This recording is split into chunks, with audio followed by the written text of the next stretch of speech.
In today's video, I'm going to teach you how to connect Notion to Google Drive in 2025.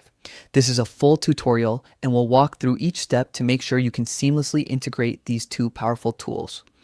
Whether you're using Notion to organize your projects or Google Drive to store your files, integrating them can boost your productivity and keep everything accessible in one place. So let's get started. First, open your web browser and navigate to the Notion application.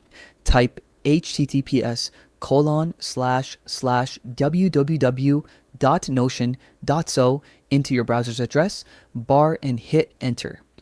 Make sure you're logged into the correct Notion account since that's where we'll set everything up. Once the page loads, you'll see your Notion dashboard. Look toward the top left corner of the screen and click on your profile name.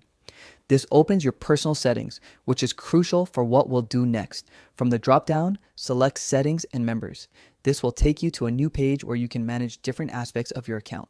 Now, look for the Connections tab and click on it. Here, you'll find several third-party integrations available for Notion. These integrations help connect Notion with other apps for a smoother workflow. Scroll through the list until you see Google Drive, then click on it. Next, click Connect Google Drive. A new window will open asking for permission to access your Google account. Log in with your Google credentials and allow Notion to connect. Once authorized, your Notion workspace will be linked directly to your Google Drive.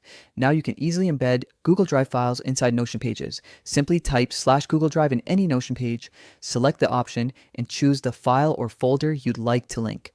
And that's it. You've successfully connected Notion with Google Drive. This integration allows you to access, share, and collaborate on your Google documents directly from Notion, streamlining your workflow and keeping everything organized in one central place.